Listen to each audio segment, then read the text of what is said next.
Thank you.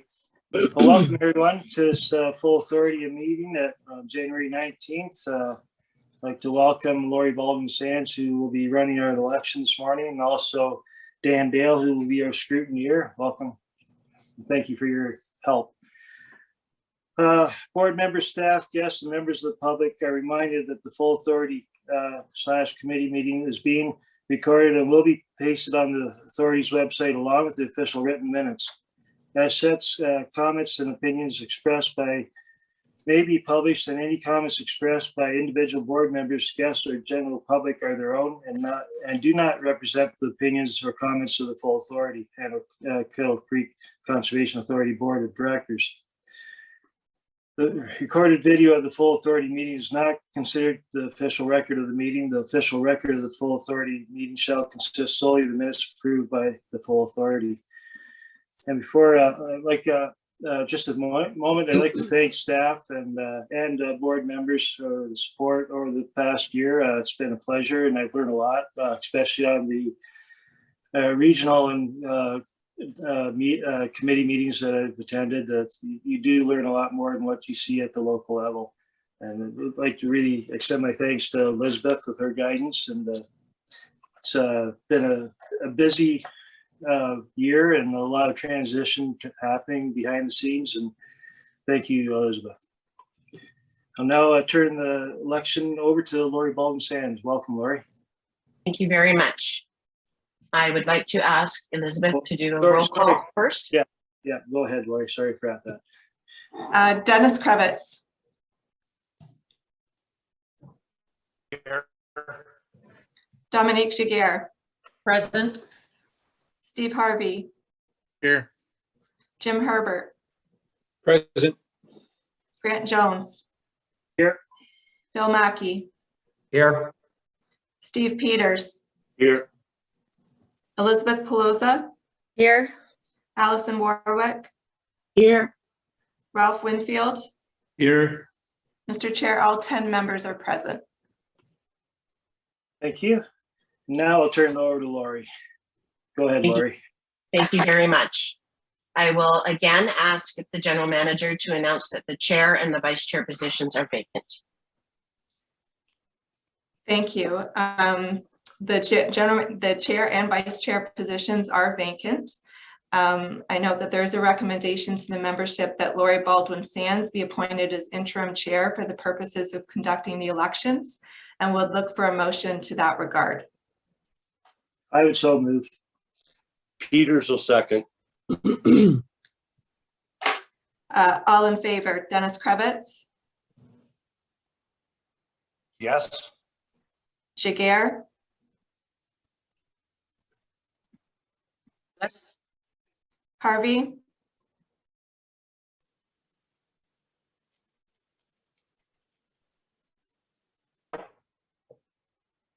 Herbert, Yes.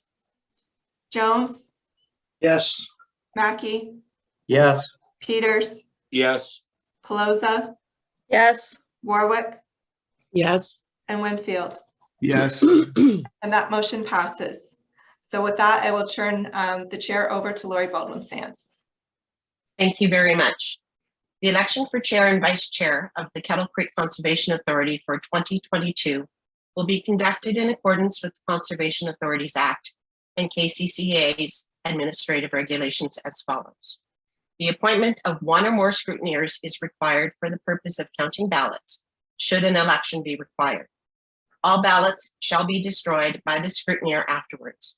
As this meeting is being conducted virtually, an anonymous online poll noting the nominations will be administered to the members. I have a recommendation in front of me that Dan Dale act as scrutineer and that the ballots and the results of the online poll be destroyed after the election. Can I have a mover and a seconder for that motion, please? Herbert moves. I'll move. I have it moved by Herbert and seconded by Ralph Winfield.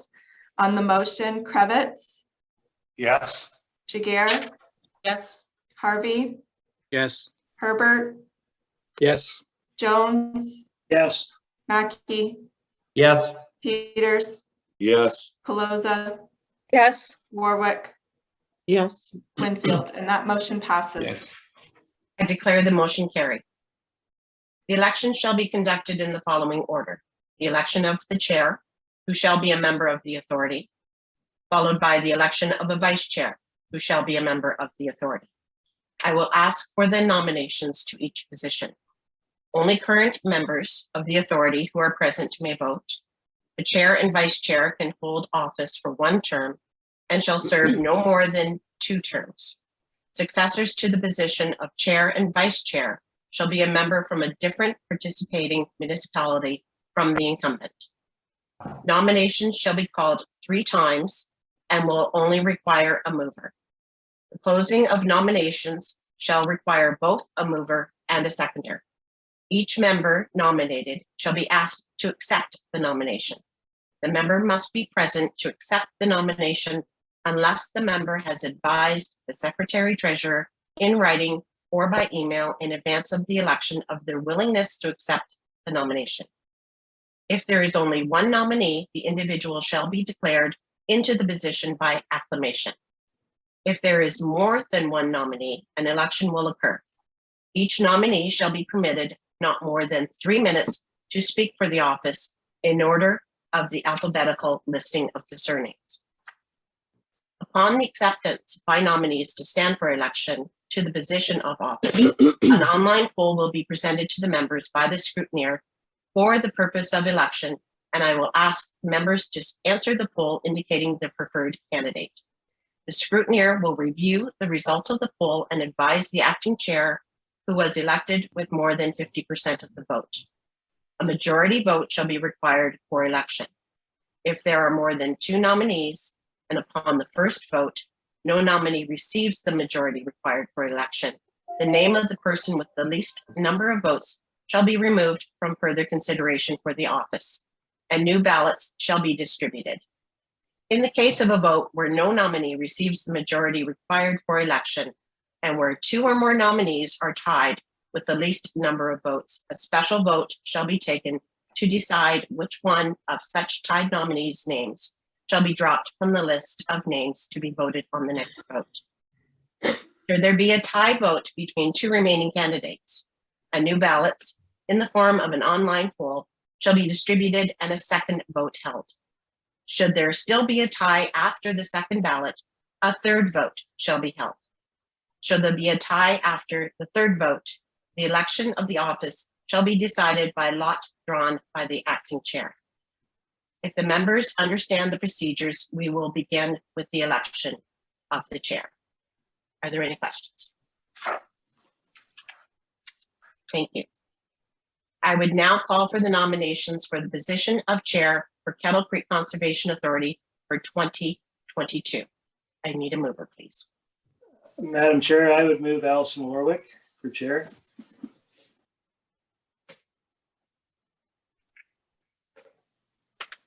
I will call a second time for nominations for the position of chair.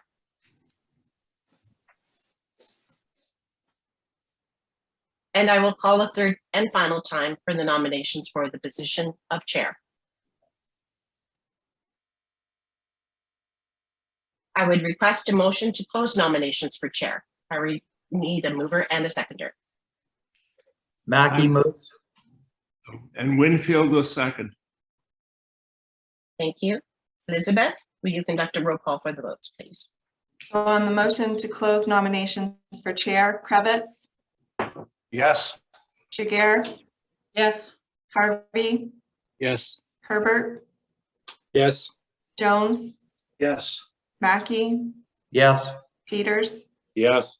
Pelosa, Yes. Warwick, Yes. Winfield, and that Yes. motion passes. Thank you. I would now ask whether the nominee is willing to let their name stand and allow the nominee the opportunity to speak to the nomination. Thank you, Lori. Alison Morley, go ahead, please. Thank you, Lori. And thank you for the confidence of the board to elect me to this position. And I know that Grant's done a great job steering us through some difficult waters throughout the year. And I hope that I will do as good a job as he does. And I'm looking forward to working with Elizabeth and her staff. And a good year ahead. So thank you again for your confidence. Thank you. And just for officially, will you allow your name to stand for the position of Chair of the Kettle Creek Conservation Authority for 2022? Yes. Thank you.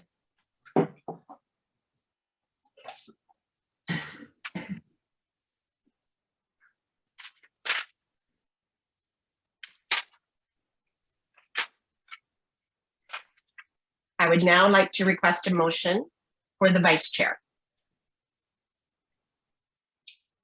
I would like to nominate Dennis Kravitz. Thank you. I would like to call a second time for nominations for the position of Vice Chair. And I would call a third and final time for nominations for the position of Vice Chair.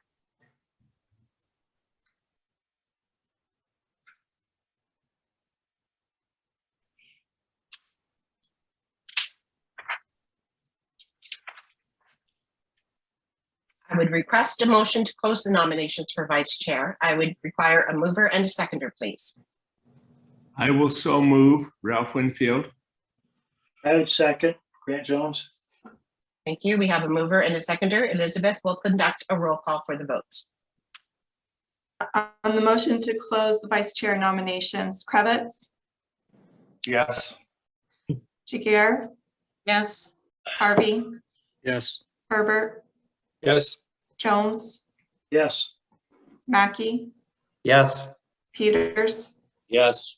Pelosa, Yes. Warwick, Yes. and Winfield. Yes. That motion passes. I would now ask whether the nominee is willing to let their name stand and allow the nominee the opportunity to speak regarding the nomination. Thank you, Lori. Yes, I will let my name stand, and I would like to thank the board for the vote of confidence in allowing me to stand for this position. It's going to be a trying time over the next year, I think, for this board, for changes from the province as well as what's happening within the area. So I do thank the board for this opportunity. Thank you. Thank you very much. We now would like to move to the positions of two people for the executive committee. I would need a mover to have that for nominations for Kettle Creek Conservation Authority in the position of the executive committee. Thank you, Madam Chair. I'll just clarify for the members, you can see on the screen who was on the executive committee in 2021. According to our admin regulations, the chair and vice chair are sitting on that committee by virtue of their position. So Alison Warwick and Dennis Kravitz will fill two positions. Grant Jones will fill a position as past chair, and we need two elected to fill the remaining two positions. So we're looking for two nominations for this committee. Thank you. I would now call on nominations for the positions of the executive. And I need one to move the nominees. I would nominate Elizabeth Pelosa. And I would nominate Bill Mackey. Thank you. Calling on a second time for nominations. And calling on a third time for nominations. I would request a motion to close nominations for the executive committee. It requires a mover and a seconder, please. I would Let's so move. I would move for a second. I would now like to ask whether the nominees are willing to let their names stand and allow the nominee an opportunity to speak to the nomination.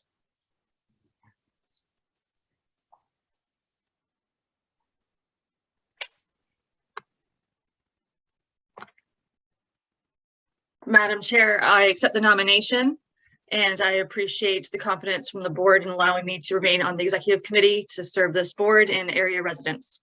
Thank you. Thank you very much. And the second nominee. Yes, I would also accept and thank the board for their confidence and try to do my best in this position. Thank you very much. Thank you. We now need a mover and a seconder to close the nominations.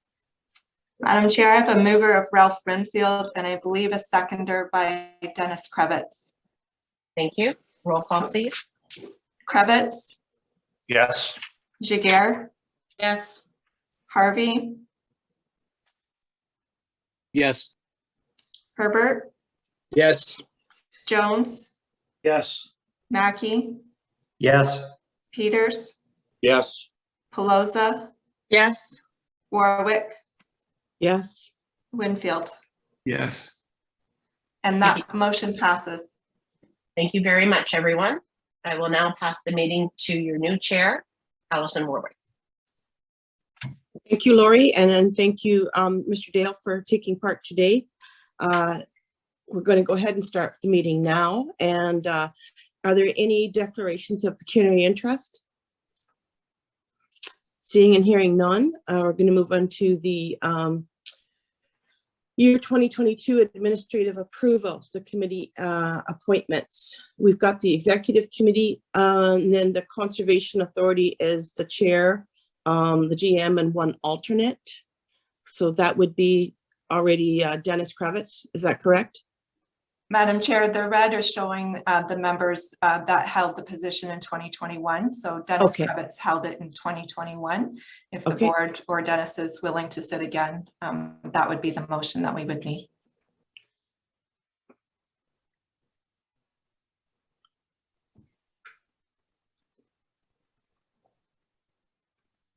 So we would need a motion for Dennis to stay Yeah. in place. So Yes. is there anybody on the board that would like to move that?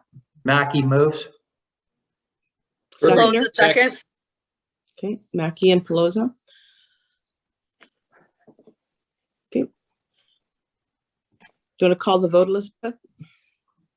Krebitz, Yes. Jiguer, Yes. Harvey, Yes. Herbert, Yes. Jones, Yes. Mackey, Yes. Peters, Yes. Elizabeth Pelosa, Yes. Warwick, Yes. Winfield, Yes. and the motion passes. Okay, thank you. The Lake Erie Region Source Protection Committee, that already exists, the chair and the GM automatically, so we don't have to worry about that one. The Western Fair Association, I'm currently holding that position, and just for anybody who wants to know what it entails, at this point in time during the pandemic, it entails nothing. It's just a spot where you're held as a placeholder for meetings for the program committee, which isn't doing anything. Now, this might change later on through the year when they start looking for more input again, but at this point, it really isn't a lot of burden. So I'm happy to stay on, or I'm also happy if somebody else would like to be nominated for that position as well. I nominate Allison Warwick to remain in that position. Okay. Jim Herbert. Thank you. Seconder, I'll second. thank you. Go ahead and just for formality, I do accept that hard position. So Elizabeth, if you want to call the vote, go ahead. Krebitz, Yes. Jiguer, Yes. Harvey, Yes. Herbert, Yes. Jones, Yes. Mackey, Yes. Peters, Yes. Pelosa, Yes. Winfield, Yes. Warwick. Yes. That motion passes. Yes. Okay, and following the agenda, we're moving now to the 2022 signing officers. There is a recommendation that the signing officers for the Kettle Creek Conservation Authority for 2022 be one of the chair or vice chair and one of the general manager, secretary, treasurer, or assistant manager, supervisor of planning and conservation areas. Will we do these recommendations all at once, or do you want to do them separately? It's up to you, Madam Chair. We can have one motion if that's the will of the board to do the signing officers, the borrowing maximum, the auditor and solicitor. I can combine those into one. Okay, I don't see any Question. reason. Question, Madam Chair. Yeah. Well, hi, it's Jim Herbert. I'm just curious, why is it a recommendation? Why wouldn't it just be mandatory that those positions do those, are part of the, for the signing officers. I'm I not would sure why assume recommend. I would assume the recommendation is the motion, the wording of the motion, but I'll let Elizabeth answer that. Yes, it's just the wording of the motion. It's set out in our admin and I think our personnel policies, but it's something that we just verify every year. Okay, that's fine. Thank you. So Elizabeth, I just want to make it clear, we're going A, B, C, D, E, and are we including the meeting dates? The meeting dates are already previously approved. They're just there for information, so we can just Okay. do B to E. Okay, thank you. Okay, looking for a mover to accept that from B to E. Mackey moves. Kravitz, I have Mackey move and Kravitz second. So on the motion, Kravitz, yes. Jiguer, Yes. Harvey, Yes. Herbert, Yes. Jones, yes, Mackey, Yes. Peters, Yes. Pelosa, Yes. Warwick, Yes. Winfield, yes, and that motion passes. Okay, thank you. Now, the minutes of the meetings from December 15th, 2021, the full authority meeting.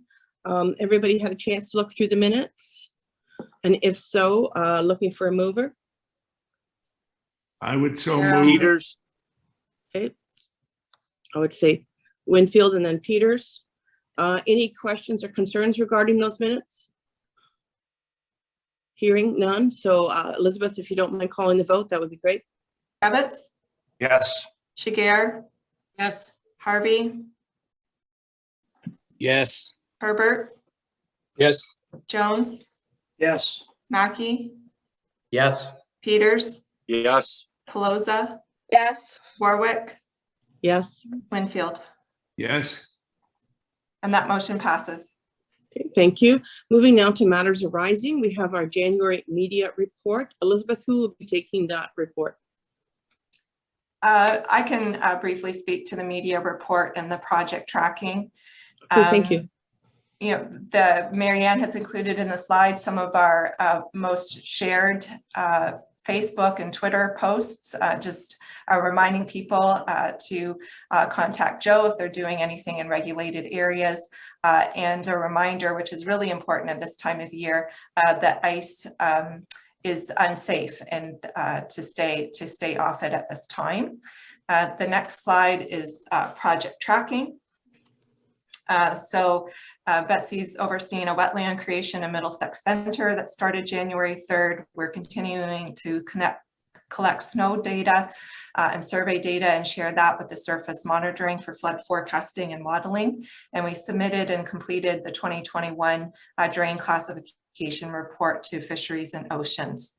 And some good news to share with members today as well. We learned that we were successful in an application with the Ontario Trillium Foundation and the Government of Ontario for the Community Building Fund, and we're successful in receiving $71,000 in funding to install 3 docks at Lake Whitaker. So this is fabulous news. One of the docks includes an accessible canoe and kayak launch, which was pretty exciting to have available out at Lake Whitaker. And KCCA has committed $15,000 to the purchase of these structures. So some great news that we can report there as well. Okay. Well, first of all, I want to say a great job to apply for that funding and to receive it. I think it's always a good news story when you hear that amount of dollars being invested in our local recreation facilities, and the accessibility piece is extremely important. And I look forward to seeing those docks being built. And I know that speaking for the board, thank you again for making this a possibility. So looking through, we have a recommendation that staff reports. Is there any other thing that you want to go through the water? Oh yeah, watershed. Yeah, Jen will update on the watershed conditions and the municipal climate resiliency grant. Pardon me for hustling us along. Go ahead, Jen. Good morning, Madam Chair. just wanted to go over a quick report on the watershed conditions. It's slightly different than when I submitted this last week, since we got a lot of snow, but the conditions out on the lake are pretty much the same, just slightly more frozen. We did release a couple of shoreline condition statement flood outlooks this last couple of weeks, just due to some pretty windy conditions that could be conducive to storm surge. But other than that, everything has been pretty seasonal and normal. Okay. Anybody that gets a minute, go drive down to Port Bruce. It's always exciting to see the water building up into ice along there, but just caution everybody, you're not allowed to climb on the ice banks, but it is exciting to see. It changes every day. So thank you. Any questions regarding us? Okay, and then our next is the moving on to the next one. Thank you, Madam Chair.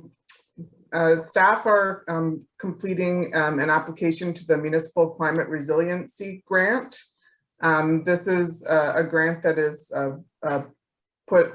supported by the Intact Foundation, looking for helping communities develop resiliency for flooding and forest fire situations. So we are hoping to get some funding to make improvements to our flood forecasting and warning program in the form of a watershed flood forecasting model. The nice thing about this particular funding is that it funds projects up to $100,000. No matching funds are required. Non-municipal organizations can apply, but they do require municipal support and in the forms of letters of support. There's no cost or additional cost required from municipalities who provide those letters. And the application deadline is January 31st. So we're just trying to finish that up and get it out as soon as possible. Thank you. Again, that's an exciting report, especially with no matching funds required. That's always a bonus. And I'm assuming that if this is passed today, you will be sending out letters to the municipalities involved to ask them for a letter of recommendation.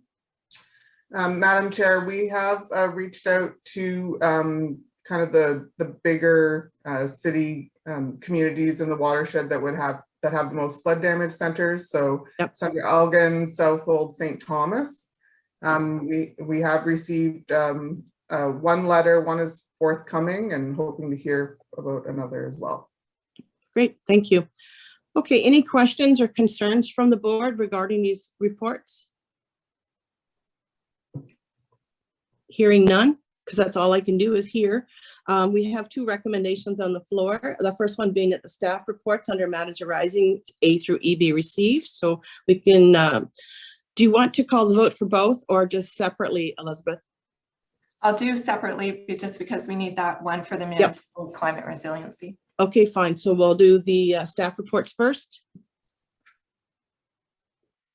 Jones moved.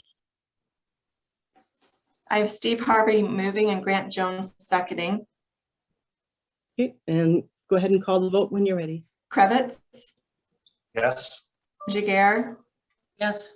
Harvey, Yes. Herbert, Yes. Jones, Yes. Mackey, Yes. Peters, Yes. Pelosa, Yes. Warwick, Yes. Winfield, yes, and that motion passes. Okay, the next recommendation is that the board supports KCCA's application to the Municipal Climate Resiliency Grant. Can I have a mover for that, please? Herbert. Okay, Herbert so moves move. second. Okay, Winfield second. Any questions before we call the vote? No, then Elizabeth, whenever you're ready, call the vote, please. Kravitz, Yes. Jaguar, Yes. Harvey, Yes. Herbert, Yes. Jones, Yes. Mackey, Yes. Peters, Yes. Pelosa, Yes. Winfield, yes, and Warwick, Yes. and that motion passes. Okay, and moving on now to correspondence. the Honorable Greg Rickford, Minister of Northern Development, Mines, Natural Resources and Forestry, regarding the support to British Columbia. I believe that was a thank you letter to Conservation Ontario. Any discussion about that?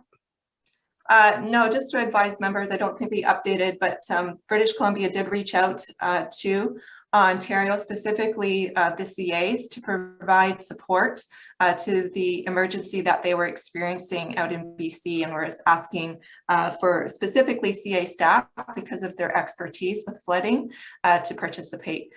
So we initiated those conversations. A number of staff volunteered to go out, but in the end, the emergency was on a decline, and the support was never enacted.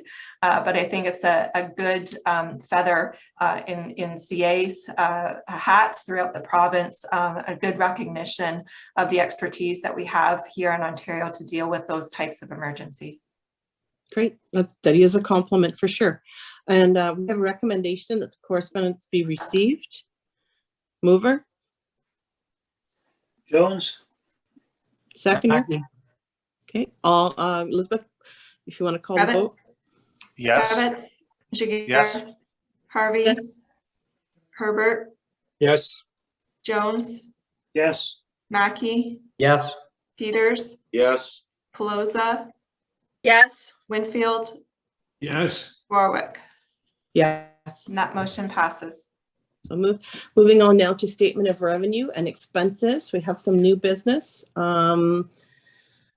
Elizabeth, I'll let you introduce this particular one. Yes, Madam Chair, we have Pat Prodonovic from True Consulting with us this morning. He's going to be doing a presentation on the Kettle Creek floodplain mapping update in Port Stanley.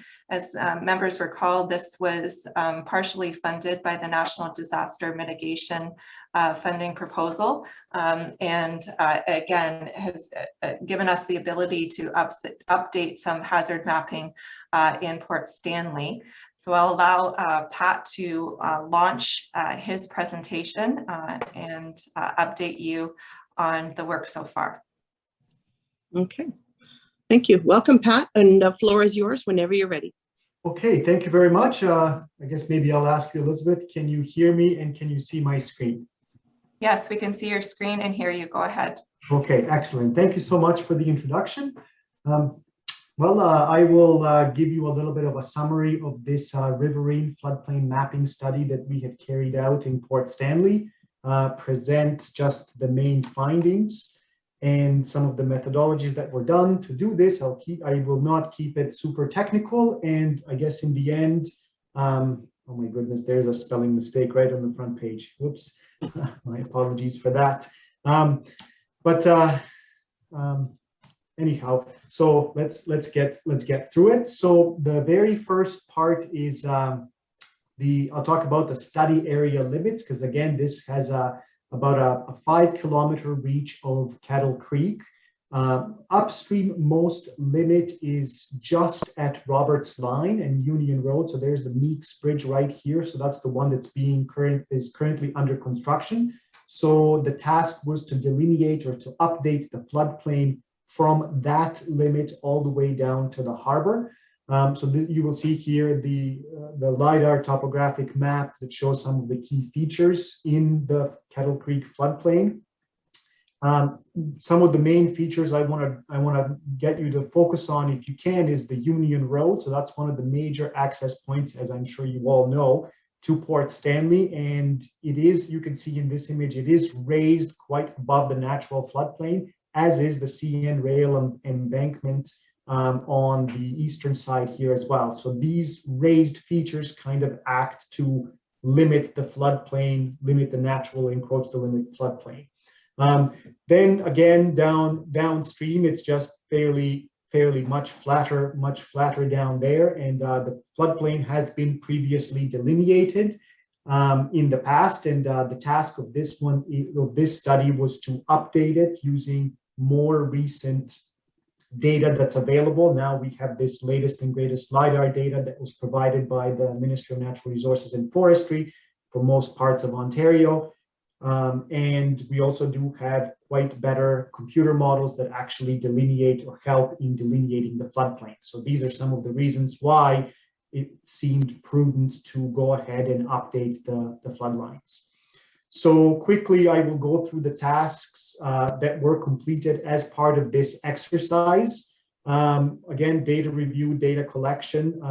For the most part, to try to keep costs down, we relied on existing documentation that exists from previous studies, like the previous mapping and some work that was done for the Dalewood Dam in St. Thomas. A detailed data collection campaign was done for this assignment with both our staff and the Kettle Creek staff assisting in collection of topographic survey data at bridges. So myself, Jessica, and Jen went out and collected a whole bunch of very useful stuff. Then we also hired a local surveyor, Callan Dietz, to carry out a detailed bathymetric survey of the river. So meaning the soundings of Kettle Creek all the way from the lift bridge and all the way up to a certain point where we didn't need it anymore. For the stuff downstream from the lift bridge downstream to the harbor, we relied on existing soundings that were provided by Riggs Engineering in 2019 and 2020. So again, this is assembling and using the best available data to assemble these digital models and then produce the best available floodplains. Next, detailed flow characterization was done. So this is just a fancy way of meaning that we had to quantify flows that come into Port Stanley under these design conditions that we're bound to follow in these provincial rules. So that was done through a series of calculations and previous studies. Next, knowing the flows and having good topographic and bathymetric information, we undertook the task of hydraulic modeling. So a number of different models were used, or two were used, and I'll talk a little bit more about that. Next step after that was the floodplain mapping tasks. So that means the actual delineation of the flood lines. Also, we had a couple of other tasks that were put towards us as a scope, is to assess the access roads during the times of flooding and to comment on that, whether they meet or don't meet provincial standard, as well as take a preliminary look on ice jams. So that kind of summarizes the gist of the study, and I will just go through some of the slides here from the work. So in this slide, you will see that the kind of numeric modeling or kind of computations that were done represent the best available practice that exists today in this kind of work. We've done 1D modeling. That's what is on the left. So this is the cross-section based modeling. So this is the stuff that is very common used. The previous mapping was based on the 1D models.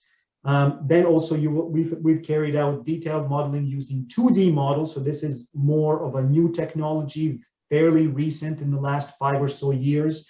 The benefit of the 2D models is that they are much more accurate and require a lot less assumptions, thereby producing a much more accurate result. So we've done the same as was done in legacy projects in the previous mapping, as well as the new latest and greatest models.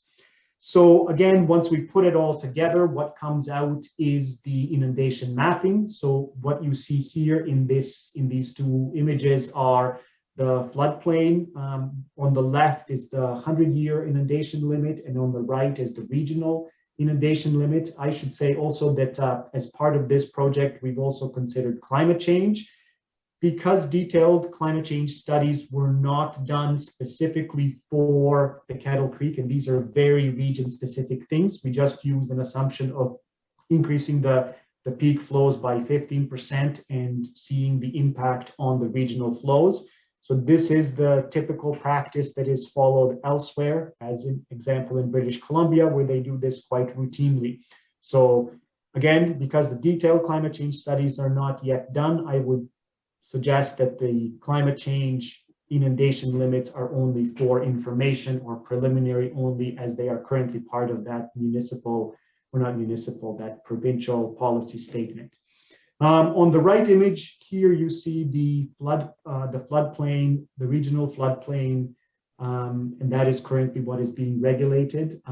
There is one change compared, so there might be a question, well, how did this change from what it was before? And the answer is that that there is one location where the floodplain has changed, and I will go a little bit about that as well. Okay, so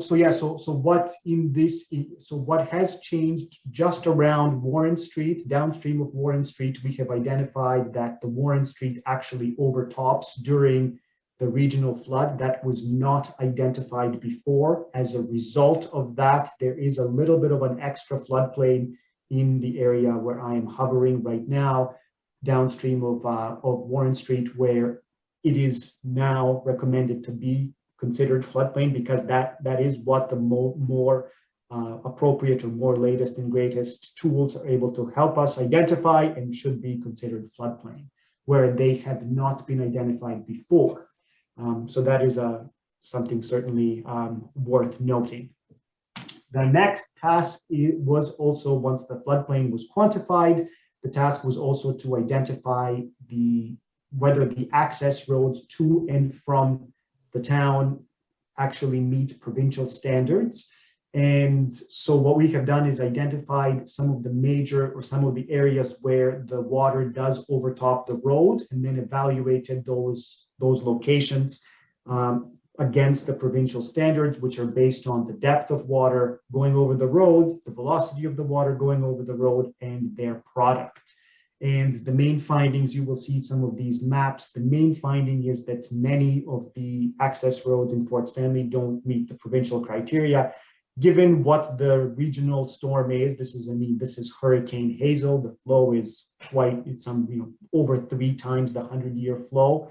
It is quite large. Many other places in Ontario wouldn't meet this standard either. But again, it's something to certainly consider and to think about when evaluating evacuation planning and such things.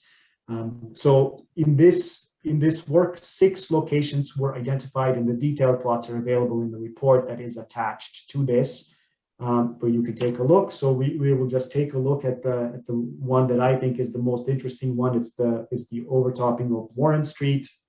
So what you will see here on the left is so there's the Warren Street. So if you imagine walking on Warren Street from the bridge and going east, the brown here is the topography. This is how the dips in the road and in the area. And then during that flood, you will actually see in the order of 0.3 to 0.4 meters of water over the road with a very high velocity in it.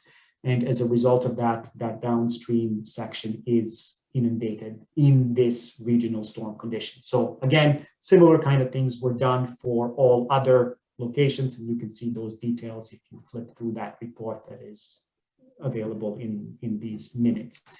Also, we've also done a little preliminary ice jam analysis just to confirm findings or to do a little bit of an update, because we did have better models. This was done also previously.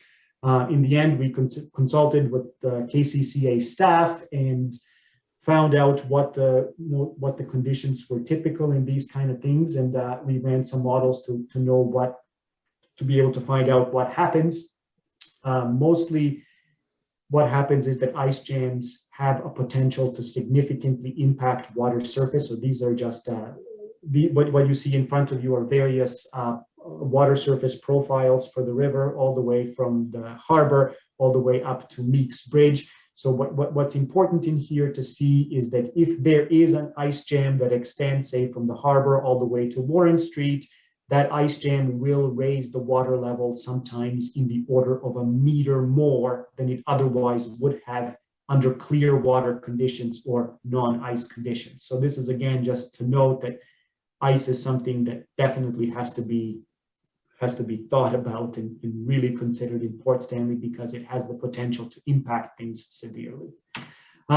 Again, just to keep this brief and to summarize, the floodplain maps in Port Stanley were updated using best available tools and best available data that currently exist. Climate change was taken into consideration as per the provincial policy statement, although in a preliminary manner. Results generally are consistent with previous older mapping. There is one section that I have identified where there is a change. Reasons for that are in the report. And that change is that overtopping at Warren Street under regional conditions. Again, in the summary, access egress analysis was done for all major access roads, with the finding that many do not find that provincial standard. The finding also that ice jams can significantly exacerbate flooding is real, with our recommendation to continue and monitor conditions. Ice jams in Port Stanley are not as bad as in Port Bruce, but monitoring should continue to take place in the future. So with that, I will stop and open the floor to questions if there are any. Okay, thank you very much for that report. That was very interesting. And, you know, I'm sure it takes months of work and then it's a few minutes of presentation and it's done with. But so hopefully we do have some questions from the floor that can help explain the report further. Any questions, board? Peters. Okay. Go ahead. Thanks, Madam Chair. A comment and a question. Well, my first comment would be, it's no longer the CN Railway. It hasn't been the CN Railway for probably 40 years. The Port Stanley Terminal Railway assumed ownership of that rail line. So I just would hope that we could maybe have that amended on all those maps, that it's not CN. My second question would be, I guess that's a satellite map. I'm not sure. It's kind of interesting. I like how it shows the topography. But there's some parts on it I noted around, say, Union Road and getting towards the intersection of Union Road and Roberts Line. And it almost looks like the creek bed has moved at some point from the past to the present. And is that something that could happen again? That if we had something larger than our 100-year flood, that the actual creek bed could change again? Absolutely. If we had these kind of flows, it's quite possible that the creek bed could move. Now, this mapping here is a snapshot in time of the and this map that you see here is. Thanks, Elizabeth. I'm back in, Chair Herbert. And this is a LiDAR topographic map that shows the instant in time when that data was collected sometime in 2018. So this work was done using that data, but should the channel shift in the area where you mentioned, results could be altered. I don't imagine that major changes would happen to the floodplain, because these things are governing the overland flow. So the channel will have a minor impact, I think, but because the land is not changing, I don't know that it will change the floodplain that much. Does that answer your question?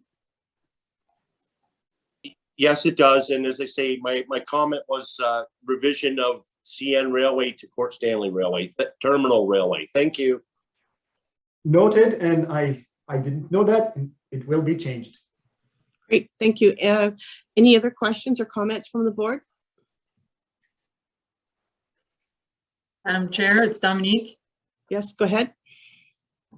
Just a few questions, and I apologize in advance. There's noise in the background if I get interrupted. I can't control that today. But just to put things in context, I noticed that the motion proposed is to approve the report, let's say, as opposed to receive and file. So I just wanted to understand what it means for the board to approve this report and the implications. And then I'll have specific questions about the report itself, but I wanted to clarify that first. Great, and I apologize in advance. All I have in front of me is the map, so I can't see the board members. So if anybody does have their hand up, please speak up, because I can only see the screen. So Elizabeth, could you answer that question for us? Madam Chair, and I accept Dominique's question, and I apologize for not getting back to her. Our email just this morning is back up, and I saw her question. So I am going to turn it over to Joe to answer that one. Thank you. Thank you, Madam Chair, through you. So with approving this floodplain update, what it'll do is it will replace the 2005 RIGS floodplain mapping that staff currently rely on. So once it's approved, this will be the new flood mapping and elevations that staff would rely on when reviewing planning and development applications in Port Stanley. As well, it's very timely as the municipality of Central Elgin is currently doing their wholesome official plan update. So we'll be providing this information to them to be incorporated into their official plan update to inform future planning decisions, emergency response, and things like that. I do want to note that simply, as Pat stated, the flood standard, the Hurricane Hazel, so the parameters in which Pat inputted all of the information to define this floodplain, that's kind of prescribed by provincial policy. It's within the Ontario regulations. Pat has produced a most accurate topographic base that we could possibly have to run those parameters. So what we'd be doing is approving the mapping in which would influence future decisions of staff when it comes to flooding in Port Stanley.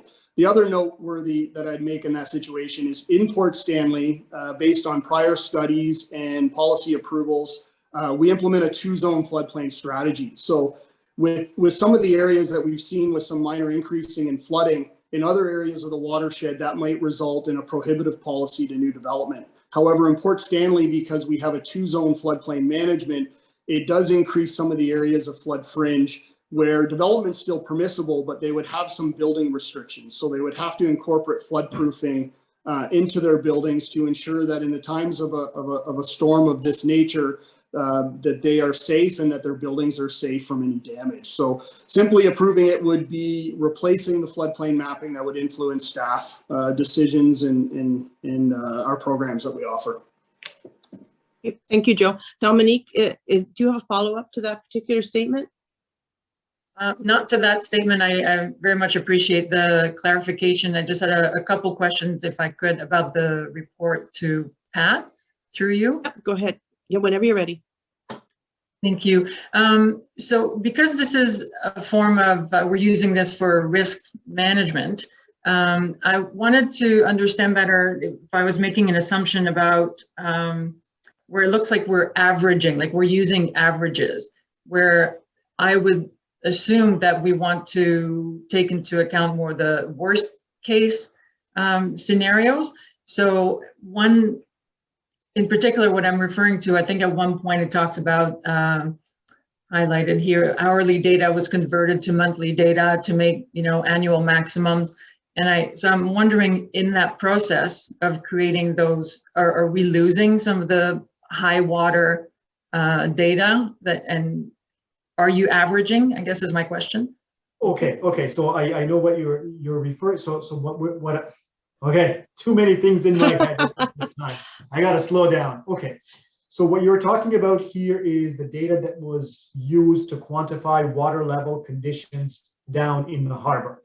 So I should say that I think the authority and the municipality has previously carried out a coastal study that did a much more comprehensive look on the flooding resulting from coastal conditions, and that was approved back in June. Now, this work deals with the riverine mapping. So when we do this kind of stuff, we have to assume a water level in the lake during the time when this massive flood comes. So when that massive flood comes, we can't assume that the lake is also massively high and then that the flood is massively high.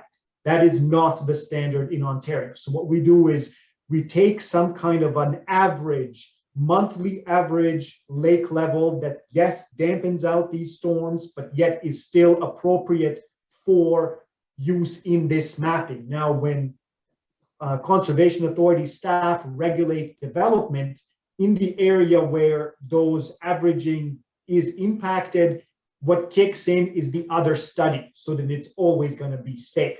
So to answer your question, the averaging is done, and that is because that is the standard practice in Ontario, Canada, elsewhere, because we don't put 100-year water level in the lake with this massive 1,000-year water level in the flood, and then have something that's a 10,000 or a million return period condition. So that is the reason that. So to answer your question, yes, we average. That's because it's the provincial standard and it's the best practice. Okay. So I have just one more, just because it's something that I paid attention to when the design of the new Port Bruce Bridge there was a lot of consultation and consideration, but I remember something about when the water reaches the bridge or goes over the bridge, the bridge itself can act as a dam and have additional effects, and it wasn't clear to me that was taken into consideration, that possibility was taken into consideration. So I'm not sure if that applies in this as it did perhaps in Port Bruce. So I can tell you that the work that was done here uses the best possible information that exists. So those dam conditions, once the water overtops the bridge and that backwater that results, is built into the models, and the consultants who get these digital files will see that effect. So if someone is putting in a new bridge or evaluating an existing one, they will have that information to base their designs on. So it's done. Like, the work is done. That information is there for whoever needs it to whether evaluate existing bridges or design or what have you. If I may add some clarification to that, Madam Chair, it's Joe. Yes, go ahead. Yep. And maybe Pat can correct me if I'm wrong. With regard to that question, the Port Stanley Lift Bridge, as I understand it, is at an elevation that is above the regulatory flood elevation, so it wouldn't overtop, as well as Warren Street. So I think in both those scenarios, Pat, you can correct me if I'm wrong, I believe both bridges are at a higher elevation than the regulatory flood. I don't remember the exact values. I'd have to look at it, but yeah, I believe you're right. Yes. Okay. Any other questions? Yes, Kravitz here. Yep. Just have one comment and one question. I was actually quite surprised in the report about the flooding that would occur over top of Warren Street. I thought it was quite elevated, so I was quite surprised to see that. But the question that I do have, on the current screen that you have, where the label says Union Road, that area of the high water that they're showing in that field area, if that was a developable area, and is it currently zoned that way, or is it currently shown as a flood area now, or is this a report approving that flood area where that Union Road label is in that field? I can reply to that one as well, Madam Chair.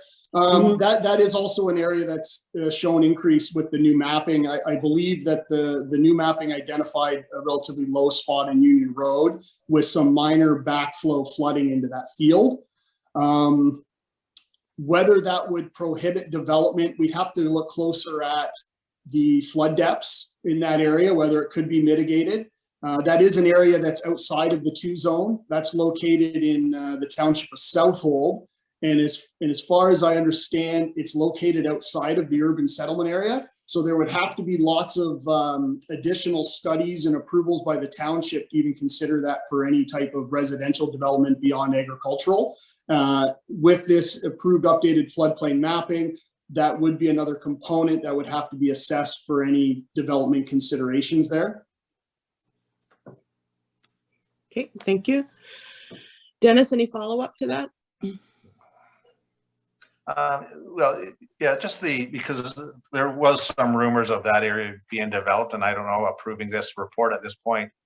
I just had a question about that. So if there was any flood zone in that area, that was the only question that I had specifically for that area. I know it is in Southold, but Joe, do you know if there is flood area there now? So no, this is an area where that has increased based on the updated mapping.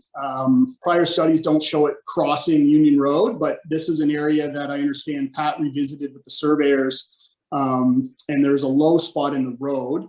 But to say that would negate the development of that site, not necessarily, but it is something that would have to be further assessed and looked at It might be addressed through a raise in the road, or it could just be minor backflow flooding that could be addressed. Based on the landscape there, it's questionable as to whether there'd be any flow velocities. It's backing up, so it's water coming down, crossing the road, and then flowing over into the field. So it is an increase in the floodplain area there, but in absence of specific details or really looking at that area, I couldn't confirm whether that would prohibit any future considerations of development on the property. It certainly is a restriction that would have to be assessed and looked at as part of the process.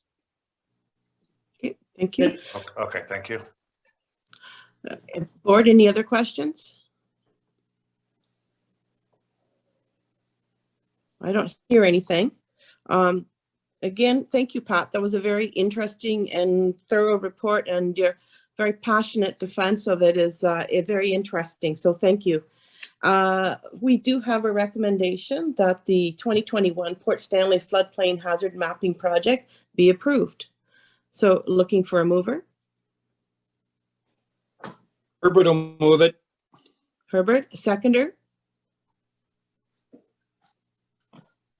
Harvey. Harvey. Last chance for any questions or comments before we call the vote. Hearing none. Elizabeth, if you would go ahead, that would be great.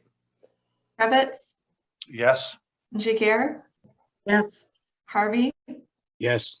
Herbert, Yes. Jones, Yes. Mackey, Yes.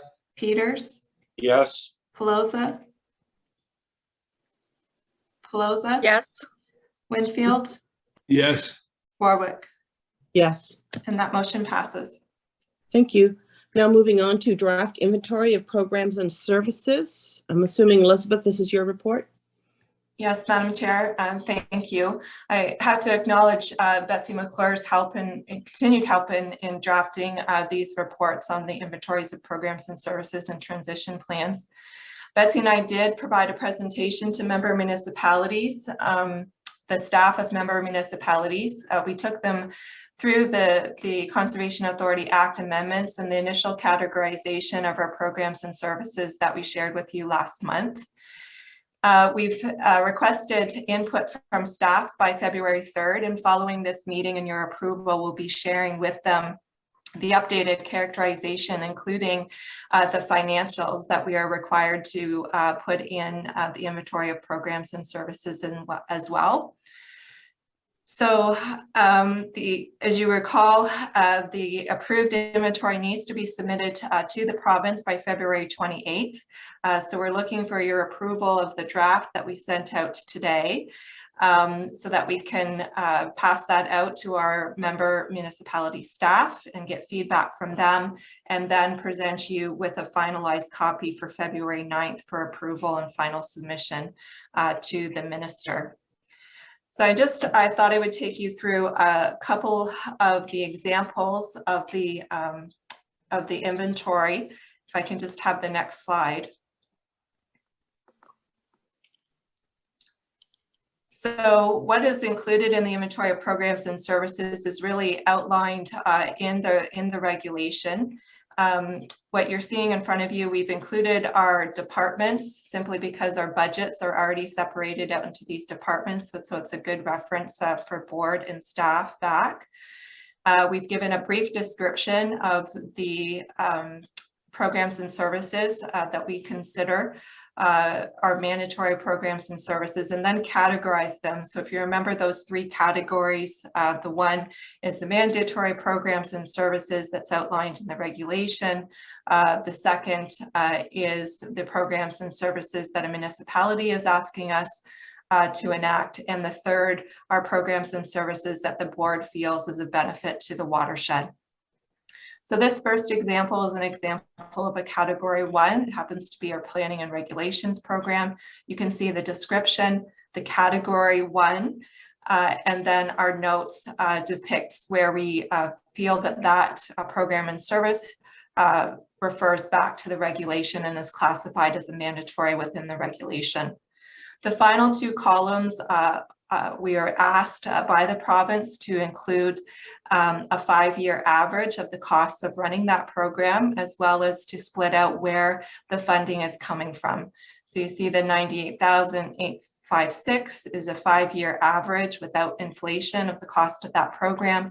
And then I've figured out the percentage of the revenue that's coming from. So 79% coming from municipal levy.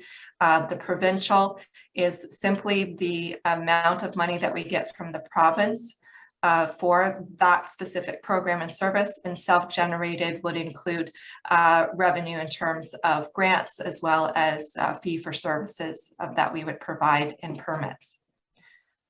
Next slide. So on this slide, I've just included examples of a category 2 and category 3. The category 2 example is the Kettle Creek Dog Park. This is a program and service that we enact on our lands. It's in cooperation with the City of St. Thomas and Central Elgin. We have an existing agreement in place for that program and service, and the funding comes from Central Elgin and City of St. Thomas outside of their normal levy as well. And then category 3, again, are those programs and services that are considered not mandatory. Again, we're allowed to continue these programs and services in the future, but if we're requiring municipal levy, then we need to enter an agreement to continue to use municipal levy. If we're not using municipal levy, then we can continue to offer that program and service. So tree planting, we've categorized as a program 3. You can see the split currently with the 5-year average of municipal levy and self-generated. And then the last column includes the projection for 2022 in our draft budget. And the campgrounds are another example of category 3, but we don't currently, the campgrounds are not currently or planned for in the future to be supported by municipal levies, so no agreement would be required for that category. The final element that we've included in the draft inventory of programs and services, I think we showed you last month, is we've had basically a summary chart at the end of the inventory that outlines the category 1, category 2, and category 3. So you can see it in one snapshot. You'll notice in the category 1, there are a number of programs and services that are asterisked. That asterisk just denotes that we will require further characterizations of these types of services once we see that phase 2 regulation.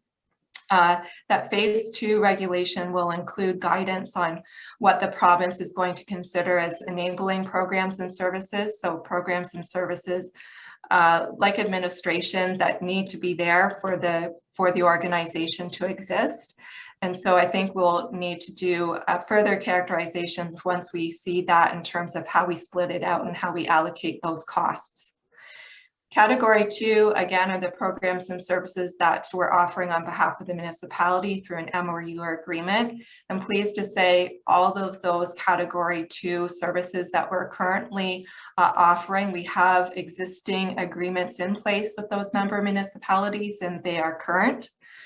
And then category 3 outlines the programs and services that we can continue because no levy is required, and those include campgrounds, land acquisition, stewardship, and education. There's no municipal levy currently going to those programs.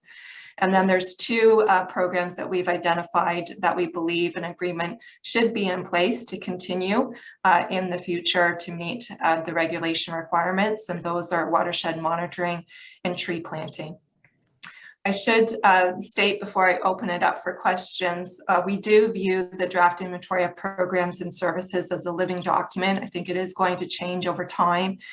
And certainly change once we get out and start communicating and getting feedback from our member municipalities. But we do need to meet that February 28th timeline to get it submitted to the province. So I think this is a good start. We'll get it with your approval today. We'll get it out to our municipal staff to get some more feedback from them and bring that back to you for the February 9th meeting, where we'd ask for you to approve it finally, and then really begin those conversations with the municipalities. But again, stating that it is a living document and we can change and build in municipal comment and requests as we move through this process.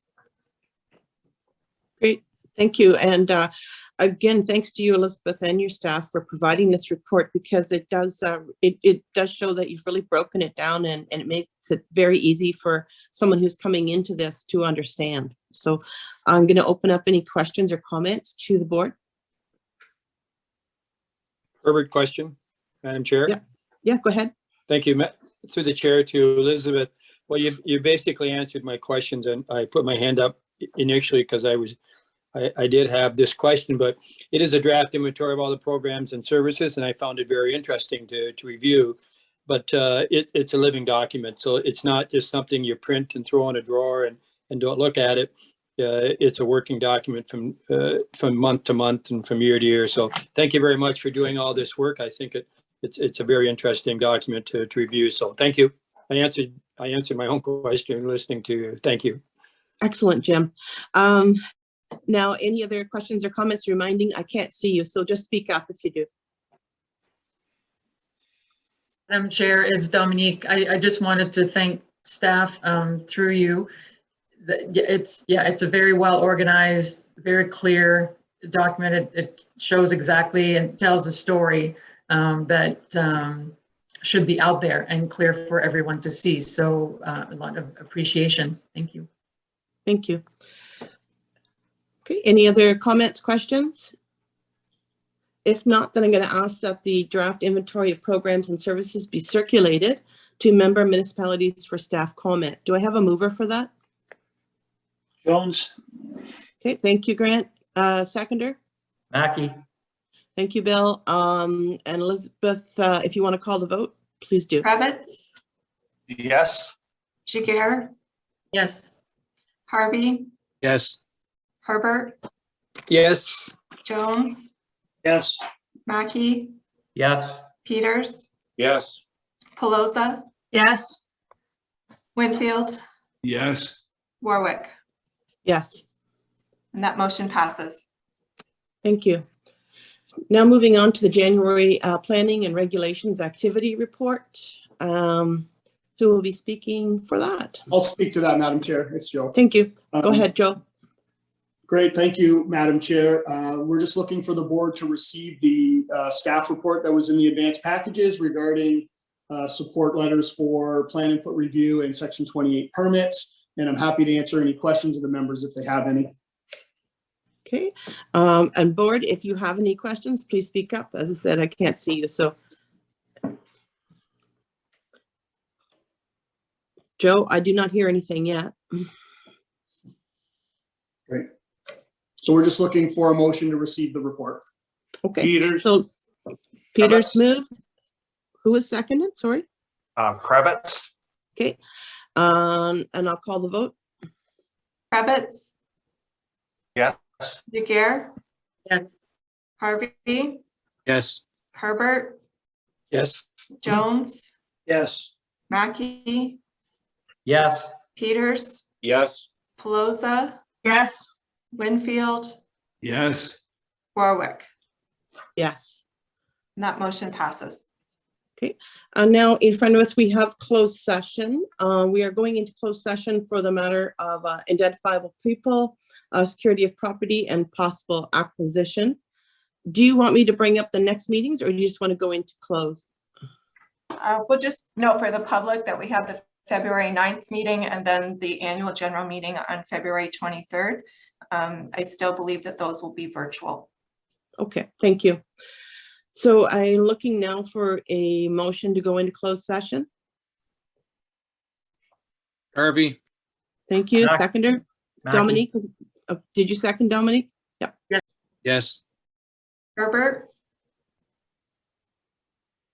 Herbert, Oh, sorry, I was muted. Yes, thank you. Jones, Yes. Mackey, Yes.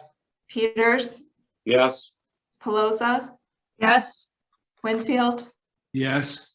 Warwick. Yes. Pardon? And that motion passes.